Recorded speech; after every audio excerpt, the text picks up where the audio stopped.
예수, 오신 예수, 다시 오실 예수를 들려주고 있는 책입니다. 성경은 메시아로 오실 예수님에 관하여서, 오셔서 사역하신 예수님의 생애에 관해서, 그리고 다시 재림하실 예수님에 관한 기록입니다. 예수님은 예언대로 아브라함과 다윗의 후손으로 탄생하셨습니다. 33년 동안 지상의 생애를 통하여서 죄인 구원을 위한 대속 사역을 완성하셨습니다. 그리고 부활 승천하셨습니다. 예수님의 승천은 사도행전 1장에 비교적 자세하게 기록이 되어 있는데, 예수님은 500여 성도들이 보는 가운데서 올리워 가신 역사적인 사건입니다. 너무나도 장엄하고 신비한 예수님의 승천 장면을 바라보고 있던 제자들에게 흰옷을 입은 두 천사가 나타나서, 갈릴리 사람들아, 어찌하여 서서 하늘을 쳐다보느냐? 너희 가운데서 하늘로 올리우신 이 예수는 하늘로 가심을 본 그대로 오시리라 라고 들려주었습니다. 승천하신 예수님은 다시 오신다고 약속했습니다. 다시 오실 그분은 다른 예수가 아니라 하늘로 올라가신 이 예수는 라고 합니다. 이것은 예수님의 승천과 재림이 역사적인 사건이라고 하는 말입니다. 현실적인 사건이라고 하는 말입니다.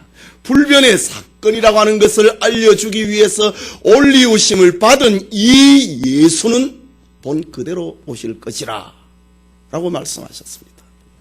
오늘 본문은 성경의 마지막을 장식을 하는 메시지입니다. 유배지 밤모섬에서 사랑하는 성도들과 교회와 격리가 되어서 외롭고 쓸쓸한 시간을 보내고 있던 사도 요한에게 주신 주님의 마지막 권면의 말씀입니다. 반드시 될 일, 속히 될 일에 대한 결론입니다. 주님은 요한에게 계시록 22장을 통하여서 기나긴 역사의 흥망성쇠를 보여주었습니다. 그러나 그 결론은 예수 그리스도와 교회의 궁극적인 승리였습니다. 예수님께서 역사의 성취와 역사의 완성을 위하여서 다시 오신다라는 것입니다. 이것이 기독교 신앙의 핵심이고 그의 신부된 성도들의 영원한 신앙 고백인 것입니다. 이 시간 요한계시록의 마지막 결론인 성령과 신부와 요한의 권면이라고 하는 강의를 통해서 대단원의 계시록 강의를 마치려고 합니다. 먼저 성령과 신부의 권면, 그것은 와서 값없이 생수를 마셔라 라는 명령형입니다. 17절의 말씀입니다. 성령과 신부가 말씀하시기를 오라 하시는도다. 듣는 자도 오라 할 것이요, 목마른 자도 올 것이요, 또 원하는 자는 값없이 생명수를 받으라. 명령형입니다. 이것은 성령의 초청입니다. 이것은 신부의 초청입니다. 여기 신부라고 하는 것은 천상의 교회를 가리키는 말입니다. 성령과 천상의 교회, 다시 말하자면 성령과 완전한 교회의 메시지는 같습니다. 성령은 교회와 분리되어서 역사하지 않습니다. 성령은 교회 안에서, 교회를 통하여서 말씀하시고 교회를 통하여서 교회 안에서 역사하시는 분이 성령입니다. 성령은 오순절에 강림하셔서 이 땅에 주님의 교회를 탄생케 하신 본인입니다. 성령이 교회를 성장시키고 발전시키고 확장시키셨던 자신입니다. 물론 교회 운동에 사도들의 복음 전도자들의 피와 땀이 들어가 있었지만은 그들이 교회 운동의 주체일 수는 없습니다. 성령이 교회 운동의 주체입니다. 뿐만 아니라 성령은 교회의 보호자이십니다. 성령께서는 세상의 온갖 핍박으로부터 교회를 보호하셨습니다.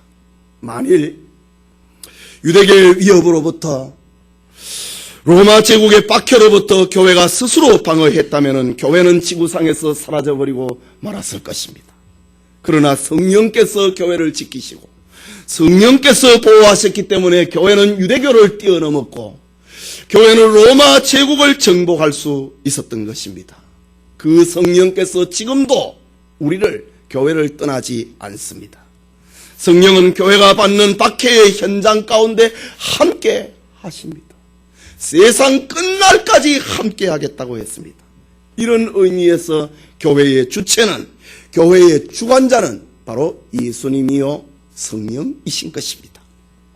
그러면 성령과 교회에 일치하는 마지막 권면이 무엇인가? 그것은 듣는 자, 목마른 자, 원하는 자를 향하여서 오라고 하는 겁니다. 초청입니다. 듣는 자, 목마른 자, 원하는 자, 이들이 누구입니까? 이들은 목마른 사슴과 같은 사람들입니다.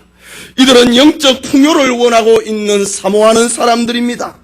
이들은 자신의 악함을, 자신의 약함을 알고 있는 사람들입니다. 이들은 자신이 멸망을 받아 마땅한 자들임을 고백하고 있는 자들입니다.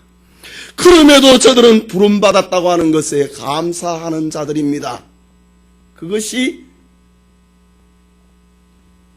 듣는 자, 목마른 자, 원하는 자입니다.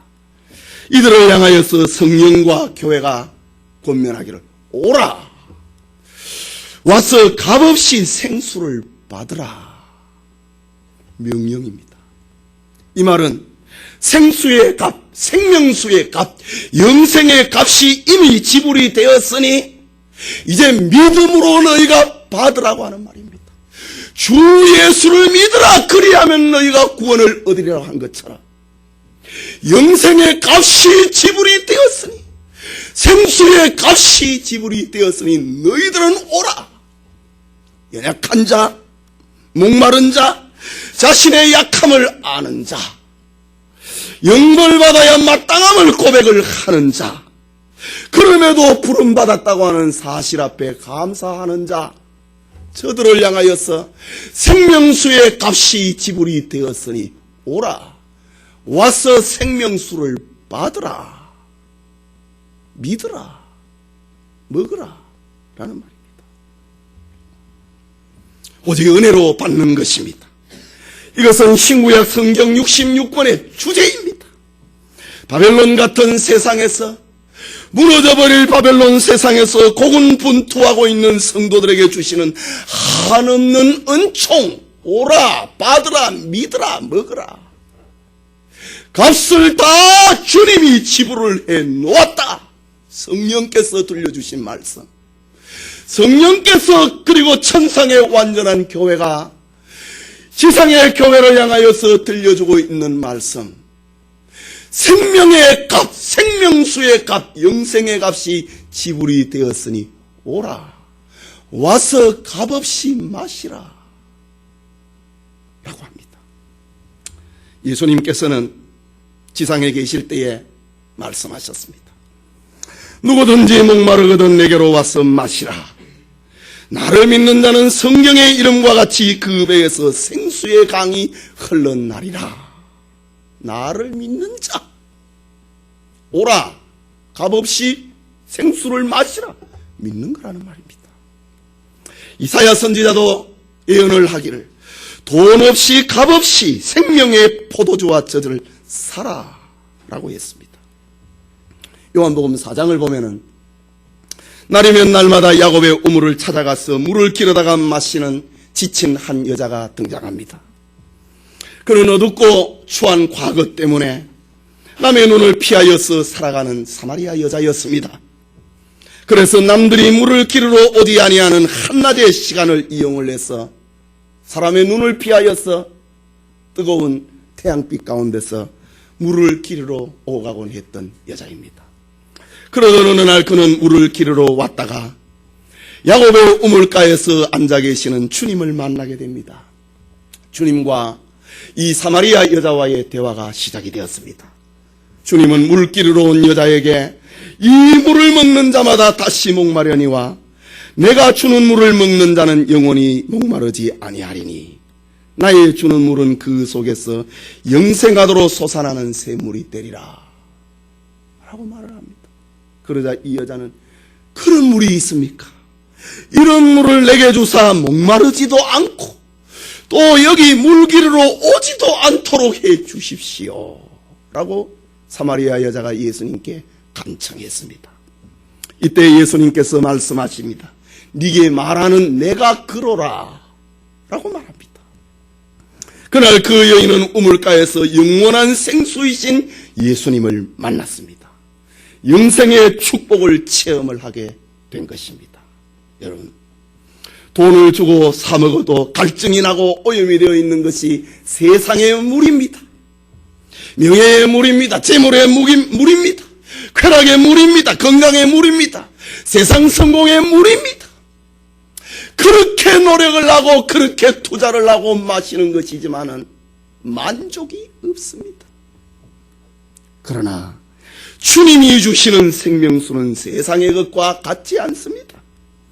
주님이 이루어 놓으신 공로를 값없이 받는 은총, 은혜로 받는 생명의 물, 믿음으로 받는 생명의 물, 영생의 물이기 때문에 그 물은 목마르지 않을 것이다 라고 합니다.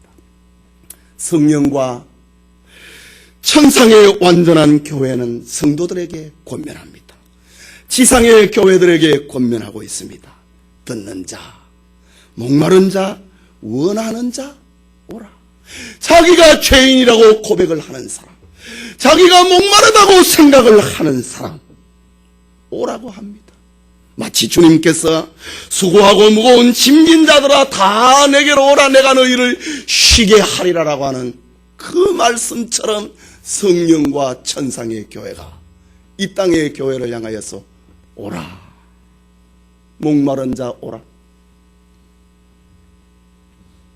듣는 자 오라. 원하는 자는 오라. 와서 값없이 생명수를 마시라. 믿으라. 그 값은 주님이 다 지불을 해 놓았다. 믿기만 하면 구원을 받는다. 이것이 성령과 천상교회의 마지막 권면입니다. 종말 시대를 살아가고 있는 성도님, 성령과 천상교회의 마지막 권면을 가슴에 담고 날마다 주님이 이루어 놓으신 그 십자가의 공로를 의지하고 그것을 먹고 마시며 영생의 생수를 마시는 축복이 우리 모두에게 있기를 소원합니다. 둘째로 본서를 기록을 하고 있는 사도 요한의 권면, 예언의 말씀을 가감하지 말라 명령입니다. 오늘 이 마지막 권면의 말씀 전부 명령입니다. 읽은 18절 19절을 같이 함께 읽읍시다. 내가 이 책의 예언의 말씀을 듣는 각인에게 증거하노니 만일 누구든지 이것들 외에 더하면 하나님이 이 책에 기록된 재앙들을 그에게 더하실 터이요, 만일 누구든지 이 책의 예언의 말씀에서 제하여 버리면 하나님이 이 책에 기록된 생명나무와 및 거룩한 성에 참여함을 제하여 버리시리라. 사도 요한의 권면입니다. 이 말씀은 저 광야교회의 지도자 모세가 저 느보산에서 들려주었던 유언적 메시지와 같습니다. 신명기 4장 2절에 보면은 내가 너희에게 명하는 이 말을 너희는 가감하지 말고 내가 너희에게 명하는 너희 하나님 여호와의 명령을 지키라. 가감하지 말고 하나님의 명령을 지키라. 모세가 죽으면서 한 말이었습니다. 사도 바울이 저 갈라디아 교회를 향하여서 한 말, 정말 열정적으로 하고 있는 말, 갈라디아서 1장 8절에 그러나 우리나 혹 하늘로부터 온 천사라도 우리가 너희에게 전한 복음 외에 다른 복음을 전하면 저주를 받을지어다. 이 말씀과 맥을 같이 하고 있습니다. 여러분, 어떤 사람은 성경을 가리켜서 2000년 전에 기록된 고전이라고 합니다. 어떤 사람은 성경에 기록된 내용은 역사성이 없는 종교적인 경전에 불과한 것이라고 말을 하는 이가 있습니다. 또 어떤 이들은 성경은 사실적, 역사적 오류가 많은 것이라고 합니다. 그러나 이런 주장을 하는 사람들은 다 성경을 제대로 알지 못하는 무지한 자들의 소리입니다. 그래서 인간의 이런 괴악함을 알고 있는 영감의 사도 요한은 본서를 마무리하면서 예언의 말씀을 가감하지 말라라고 경고예로 그의 마지막을 장식을 합니다. 요한은 이 경고를 통하여서 본서에 기록된 내용이 상상이 아니다, 꿈을 기록한 것이 아니다, 참되고 진실한 하나님의 말씀이다, 그것을 사도 요한은 그거를 마지막으로 남기고 있습니다. 그렇다면 성경을 더하거나 빼서는 안 될 이유가 무엇인가? 우리가 여러 가지가 있겠지만 한 세 가지만 생각해 보려고 합니다. 하나는 성경을 더하거나 빼서는 안 될 이유, 첫째는 성경은 완전하기 때문입니다. 오늘 읽은 18절 19절을 보면 이 책 네 번이나 나옵니다. 이 책이라고 하는 말은 좁은 의미에서 요한계시록을 말하는 것이고 넓은 의미에서 신구약 성경 66권을 가리키는 말입니다. 요한의 마지막 권면은 성경을 더하거나 빼지 말라, 그가 할 수 있는 마지막 말이었습니다. 큰 계시를 보았던 사도 요한이 마지막으로 지상의 교회를 향하여서, 소아시아의 7 교회, 지구상에 존재하는 모든 교회를 향하여서 사도 요한이 마지막으로 들려주고 싶었던 말, 신구약 이 성경 가운데서 하나도 더하거나 빼지 말아라, 이 말을 하고 있습니다. 여러분, 마지막 말은요 가장 중요한 말입니다. 정말 마지막 말은 중요한 말입니다. 부자간에 원수처럼 살다가 죽으면서 아들이 찾아왔을 때 아버지가 할 수 있는 말이 무엇이었겠습니까? 애야, 미안하다, 나는 너를 사랑했다, 그 말 아니겠습니까? 마지막 말은 가장 중요한 것입니다. 사도 요한이 마지막으로 교회를 향하여서 들려주고 싶었던 말, 성경을 말씀을 더하거나 빼지 말아라. 이거 진실이다, 이거지. 꿈이 아니라, 상상이 아니라, 주상이 아니다. 이것은 역사적인 사실이고 반드시 될 일이다 라는 것이었습니다. 사람이 자기 마음대로 성경에 무엇을 가감을 하는 것은 결국 성경을 사람의 말과 같은 권위와 같은 수준으로 여기고 있기 때문에 성경을 빼기도 하고 더하기도 하지요. 그러나 성경은 인간의 글과는 다릅니다. 성경은 영감의 기록입니다. 하나님의 말씀입니다. 완전합니다. 오류가 없습니다. 그래서 요한은 누구든지 이 책의 말씀들 외에 더하면 책에 기록된 수많은 저주들, 7 인재앙이 있었고 7 나팔 재앙이 있었고 7 대접 재앙이 있었습니다. 그 엄청난 재앙을 너가 받고 있는 그 벌 가운데 이것을 더할 것이다 라고 했습니다. 얼마나 요한이 확신에 차 있었으면은 성경 말씀에서 더하는 사람은 지금까지 들려주었던 모든 재앙을 그에게 더해버릴 것이다. 성경이 얼마나 확신에 차 있었으면 요한이 이런 말을 하고 있습니까? 누구든지 이 말씀에서 제하여 버리면 그가 누구라고 하더라도 생명나무와 거룩한 성에 참여함을 제하여 버릴 것이다. 바로 바울이 갈라디아 교회를 향하여서 들려주었던 말, 내가 너희에게 전한 복음 외에 다른 복음을 전하면 하늘에서 온 천사로도 저주를 받을 것이다.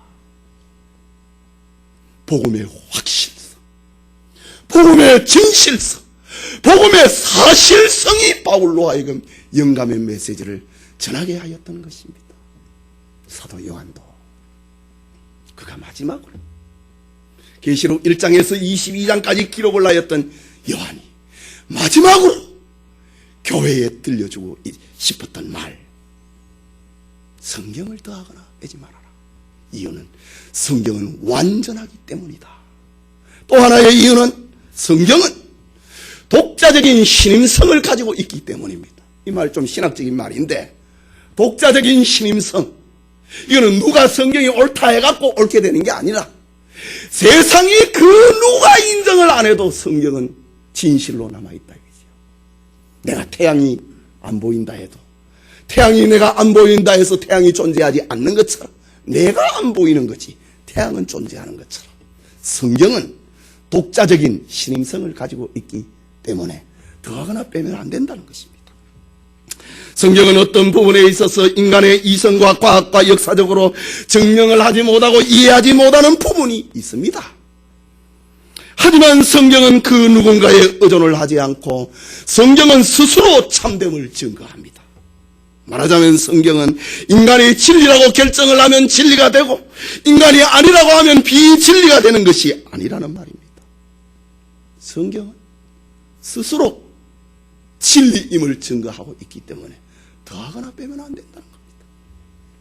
예를 들어서 이사야 20장 1절에 보면 이런 역사적인 기록 한 토막이 나옵니다. 아수르 왕 사르곤이 군대 장관을 아스돗으로 보내매 그가 와서 아스돗을 쳐서 취하던 해에 라는 역사적 기록 하나가 나옵니다. 한동안 학자들은 이 말씀은 비역사적인 것이다 라고 비웃었습니다. 이유는 아수르의 역사책에 사르곤이라고 하는 왕이 등장하지 않고 있기 때문입니다. 그런데 이사야 20장 1절에 아수르 왕 사르곤이라는 말이 나오니까 이거 비역사적인 거 아니냐. 성경을 비웃기를 좋아하는 사람이 이런 내용을 가지고 비웃었습니다. 그러나 고고학자의 발굴에 의해서 사르곤 왕의 고적이 발견이 되었습니다. 사르곤 왕의 일기책에 이스라엘과 관계된 이사야서 20장 1절 그 내용이 그대로 기록이 되어 있는 겁니다.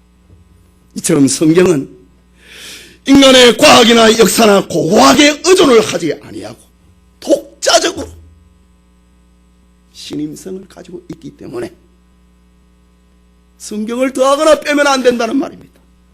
또 하나는 성경은 역사적 기록으로 정확하기 때문입니다. 성경에 나오는 이것은요 전부 역사적인 사건입니다. 신화가 아닙니다. 출애굽기 1장에서 5장에 보면은 이스라엘 민족이 애굽에서 430년 동안 노예로 거하게 됩니다. 그때 이스라엘의 번성을 두려워했던 바로 왕이 이스라엘 민족을 말살하기 위하여서 그 고된 노역을 가중을 시킵니다. 짚을 주지 말고 벽돌을 꾸라 라는 말이 나옵니다. 1883년에 네빌이라고 하는 고고학자가 이집트의 비돔성을 발굴하게 됩니다. 그 성을 쌓은 것을 보니까 맨 밑에는 짚을 잘 썰어서 구운 벽돌이 놓여 있었고 그 중간에는 곡식의 뿌리를 섞어서 구워놓은 벽돌로 만들어져 있었고 맨 위에는 아무것도 섞지 않고 구운 벽돌이 있음이 밝혀졌습니다. 바로 출애굽기 1장에서 5장의 역사적인 사건 바로 그겁니다. 이스라엘을 성을 쌓는 노예로 바로왕이 부렸습니다. 지프로 가지고 성을 쌓게 했습니다. 근데 이스라엘 백성이 점점 번성을 하니까 이것 봐라. 시간이 너무 많아서 그러네. 시간을 뺏어야 되겠다. 짚을 주지 않습니다. 그러나 똑같이 벽돌을 구워내라고 합니다. 이스라엘 백성들이 짚을 구하지 못하니까 결국에는 그 뿌리까지 나무 뿌리까지 집어넣어갖고 벽돌을 굽습니다. 그래도 벽돌을 구울 수 없으니까 성은 사야 되니까 그냥 맨 벽돌로 굽게 됩니다. 역사적인 사건입니다. 이것은 모세가 출애굽을 한 당시에 애굽의 바로왕이 이스라엘 백성들을 억압하려고 핍박한 역사가 담겨져 있는 성입니다. 이렇게 성경은 그 세밀한 부분까지 역사적인 사실이기 때문입니다. 여러분, 성경은 철자법과 문자에 이르기까지 정확합니다. 하나님께서 우리에게 성경을 주실 때에 그 사상만을 기록하게 하신 것이 아닙니다. 글자 하나하나까지 정확하게 오류가 없는 것이 하나님의 말씀입니다. 그래서 예수님은 천지는 없어지겠으나 내 말은 없어지지 아니하리라 라고 말씀하셨습니다. 여러분, 우리는 성경을 또 계시록의 말씀을 우리의 주의나 우리의 생활 방식에 따라서 적당하게 맞춰서 해석을 해서는 안 됩니다. 성경이 틀리면 어떻게 하나? 이런 동정심을 가지고 성경을 대할 필요도 없습니다. 성경은 완전한 하나님의 말씀이고 그 어떤 것도 더할 필요도 없고 빼서도 안 되는 완전한 성경이기 때문입니다.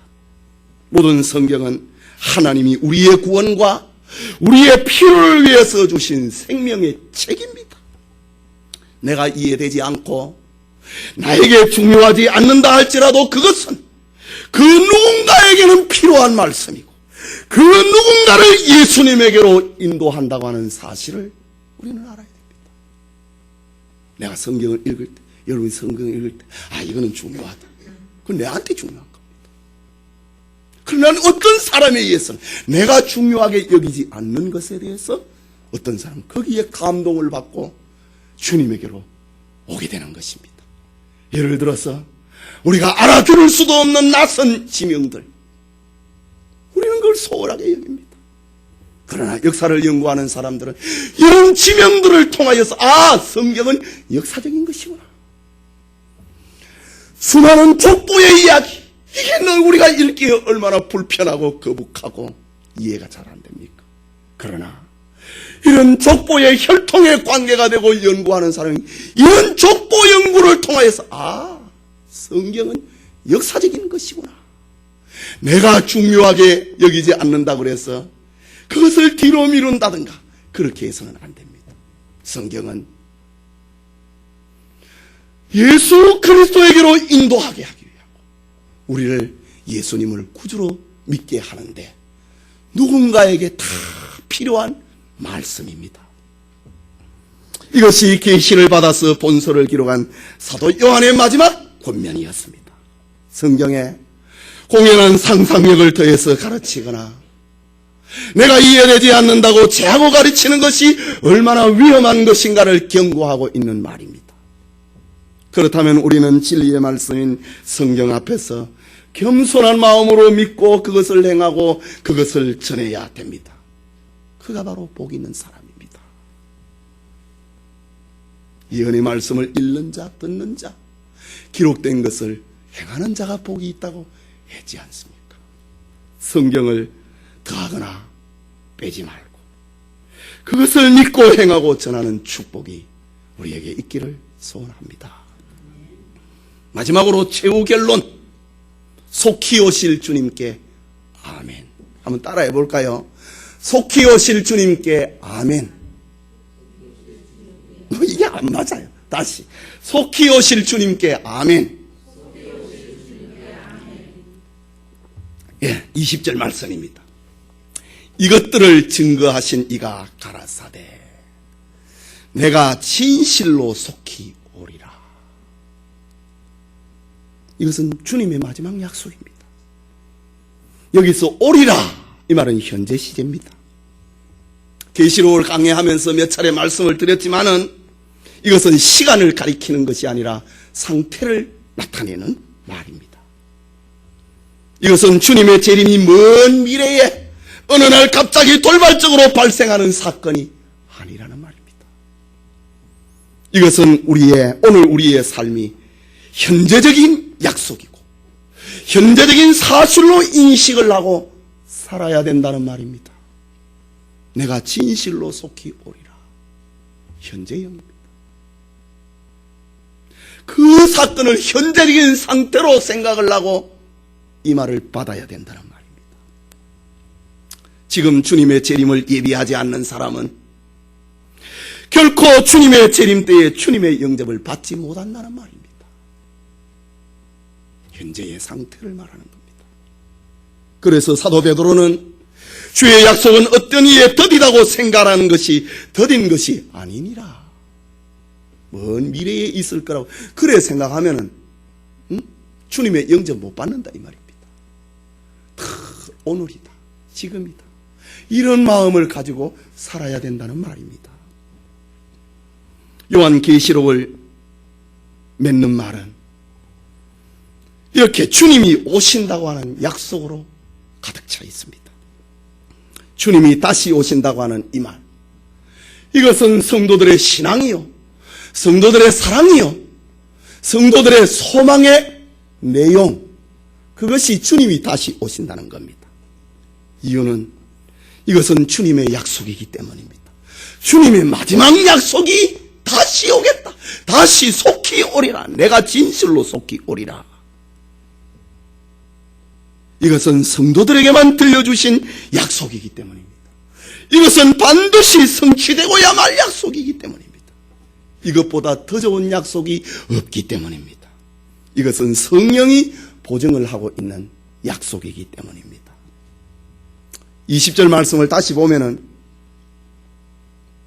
이것들을 증거하시니가 가라사대 내가 진실로 속히 오리라 하시거늘,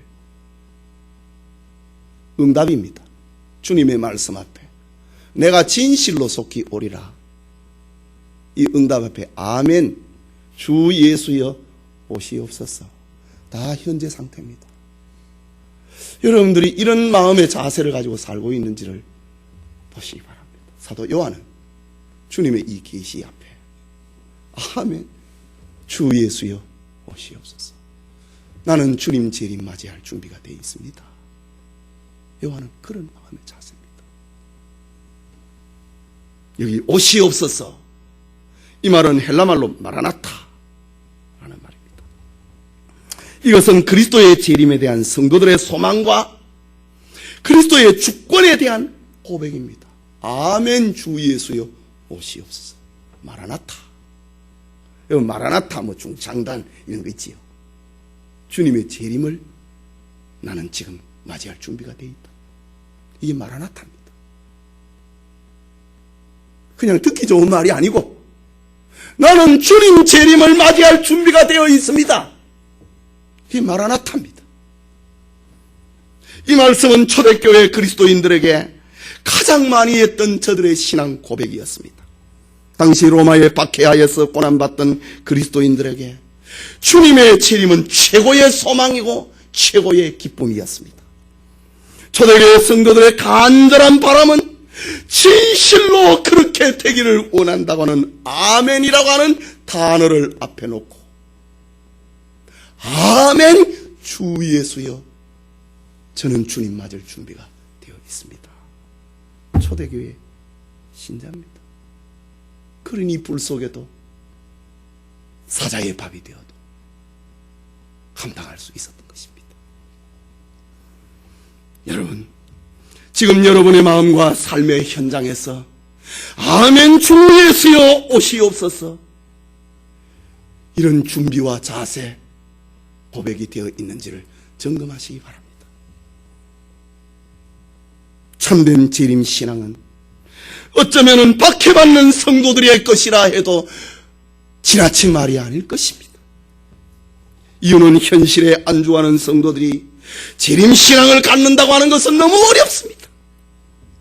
평화시대의 성도들은 주님이 아니라도 내 삶의 고민을, 내 삶의 문제를 해결할 수 있을 만한 능력이 얼마나 많이 있다고 고백을 합니까? 그러나 박해 가운데 있는 사람들은 오직 주님밖에 없습니다. 힘으로도 능으로도 안 되니 오직 주님밖에 없다고 하는 것이 박해 가운데 살고 있는 신자들입니다.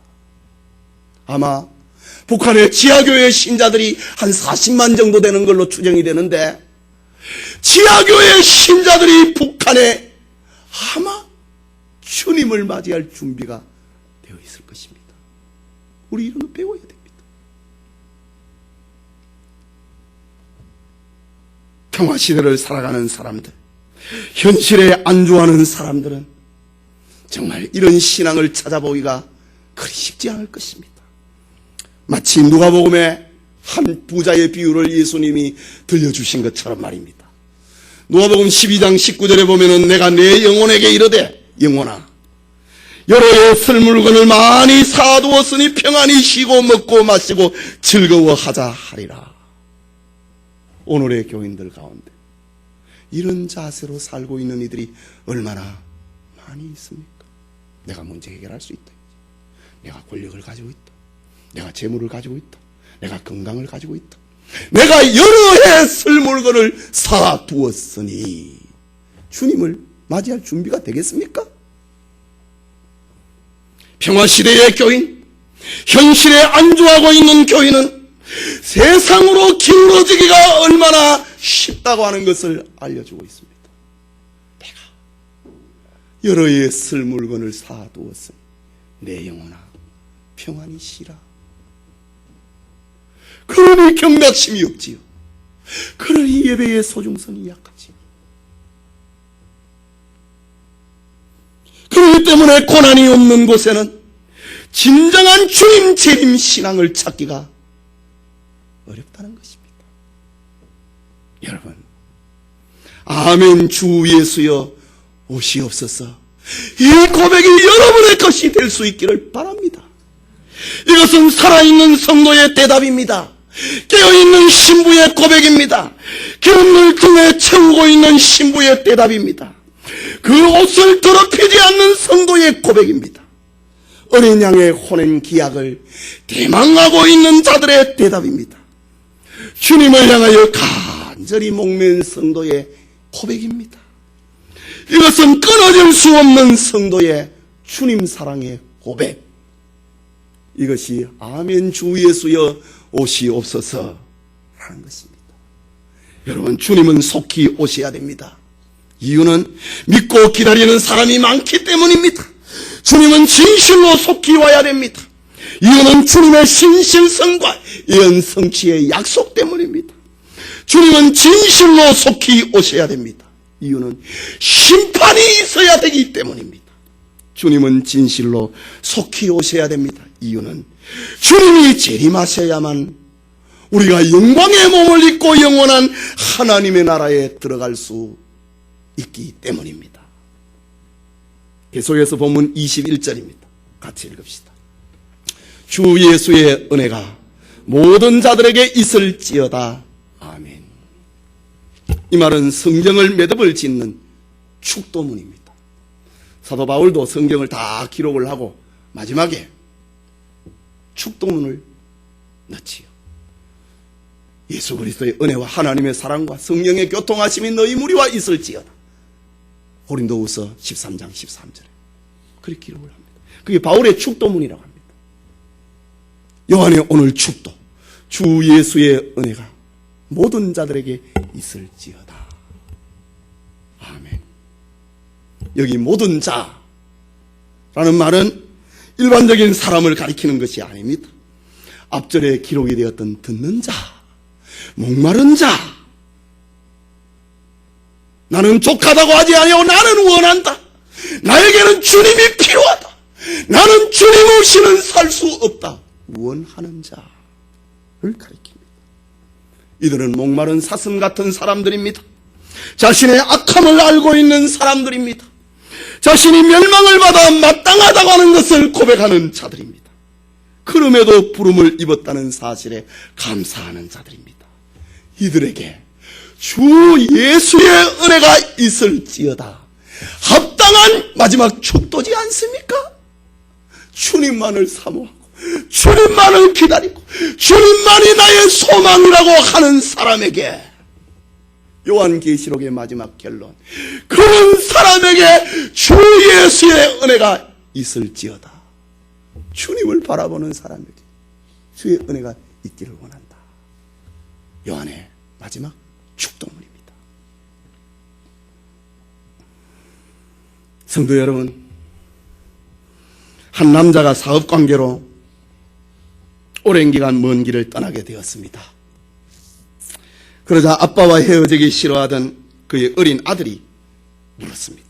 아빠, 언제 돌아오세요? 그러자 아빠는 아들에게 곧 돌아올 것을 사실적으로 알려주기 위해서 집 앞에 있는 마당에 있는 정원의 나무를 가리키면서 말을 합니다. 얘야, 정원에 있는 저 나무들을 보라. 지금은 저 나뭇잎이 모두 파란색이지. 그런데 조금 지나면은 저것이 울긋불긋해질 것이고 그 잎이 떨어지기 시작할 것이다. 그러면은 저것이 울긋불긋해질 것이고 그 잎이 떨어지기 시작할 것이다. 그러면은 저것이 울긋불긋해질 것이고 그 잎이 떨어지기 시작할 것이다. 그러면은 저것이 울긋불긋해질 것이고 그 잎이 떨어지기 시작할 것이다. 그때에 아빠가 집으로 돌아올 거야 라고 말을 했습니다. 다음날 아빠는 집을 떠나고 그날부터 어린 아들은 집에서 나올 때나 들어갈 때나 무엇을 하든지 정원의 나무를 쳐다보는 것이 습관이 되어버렸습니다. 아들은 자기 친구들에게도 저 나뭇잎이 떨어지면은 우리 아빠가 오신다고 얘기를 했습니다. 그러는 사이에 어느덧 시간이 지나고 가을로 접어들었습니다. 어느 날부터 나뭇잎이 노랗고 빨갛게 물들기 시작을 했습니다. 잠에서 깬 어느 날 아침 아이는 나뭇잎이 숱하게 떨어져 있는 정원을 덮고 있는 광경을 보았습니다. 아빠를 기다리는 아이는 좋아서 잠옷바람으로 뛰어나가 소리를 쳤습니다. 만세, 야호. 이제 아빠가 오실 거야 라고 소리쳤습니다. 결국 아빠는 오셨습니다.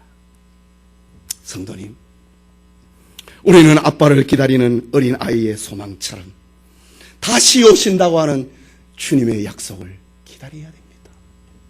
우리 믿음의 선배들은 먼 하늘에 구름만 떠도 주님이 오시는 거 아닌가, 그런 설레임을 가지고 신앙생활을 했습니다. 그런데 이 평화로운 시대에 고급집에 고급 자동차를 타고 고급 음식을 먹고 고급 옷을 입고 있는 사람들이 주님을 기다릴까요? 주님 없어도 불편한 게 없는데.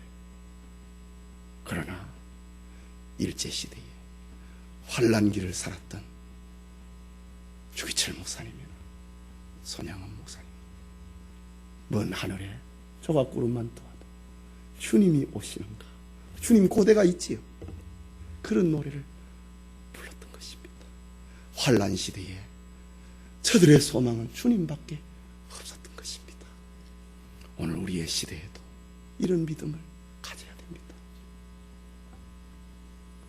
주님이 다시 오신다. 이런 재림을 가리켜서 헬라말로 파루시아라고 합니다. 여기에 대한 대답으로 주여 오시옵소서 라는 말이 마라나타 라는 말입니다. 파루시아와 마라나타, 초대교회 성도들의 신앙 고백입니다. 이것은 하나님 자녀들의 영원한 신앙 고백입니다. 파루시아와 마라나타, 이 고백이 여러분에게도 있기를 소원합니다. 여러분, 주님은 교회를 위하여서 요한계시록을 주셨습니다. 예수님은 소아시아의 7 교회마다 친히 방문하셨습니다. 그리고 회개를 명하셨습니다. 주님은 교회마다 격려를 빠뜨리지 않으셨고 반드시 최후 승리를 약속을 하시고 이기는 자에게는 내가 너에게 줄 상이 있다 라고 말씀하셨습니다. 결코 요한계시록은 공포나 불안의 책이 아닙니다. 그래서 이 책을 덮지 말아라 라고 하고 있습니다. 요한계시록에 나타난 인재양, 나팔재앙, 대접재앙은 성도 구원을 위한 도구입니다. 수많은 재앙들이 성도를 멸하기 위하여 있는 것이 아니라 구원하기 위하여 있는 것입니다. 성도들로 하여금 세상을 의지하지 말고 주님을 의지하도록 만들기 위하여서 인재양, 나팔재앙, 대접재앙이 있는 것입니다. 여러분에게 어려움이 있습니까? 이 땅에 사는 동안에 그것은 어쩔 수 없는 것입니다. 우리에게 어려움이 있고 고난이 있고 재앙이 있는 것은 우리를 주님만 의지하도록 만들기 위한 것입니다. 여러분, 현실적으로 한번 보십시오. 사업이 어려울 때 주님 더 의지하지 않습니까? 몸에 병을 받았을 때 주님 의지하지 않습니까? 아이의 장래가 막연할 때 주님을 의지하지 않습니까? 인재양, 나팔재앙, 대접재앙은 우리를 구원해서 떨어지도록 만들게 하는 것이 아니라 우리를 세상에서 떼어내어 가지고 주님에게 붙이기 위하여서 있는 것입니다. 주님의 공생의 때에 주님께 찾아왔던 수많은 사람들의 모습을 보십시오. 다 목마른 사람이었습니다. 다 허덕이는 사람이었습니다. 병자였습니다. 그래서 예수님, 나는 의인을 부르러 온 것이 아니라 죄인을 부르러 회개시키기 위하여 왔다. 주님이 말씀하셨습니다. 부디 요한계시록을 통하여서 여러분의 마음에 주님 신앙이 굳건해지고 주님을 기다리는 소망이 충만하고 아멘 주 예수여 오시옵소서 라고 화답할 수 있는 재림의 준비를 갖출 수 있는 여러분들이 되시기를 소원합니다. 파루시아 다시 오신다. 마라나타 주여 오시옵소서. 축복이 우리 모두와 함께하기를 축원합니다. 할렐루야. 감사합니다. 우리 같이 기도합시다.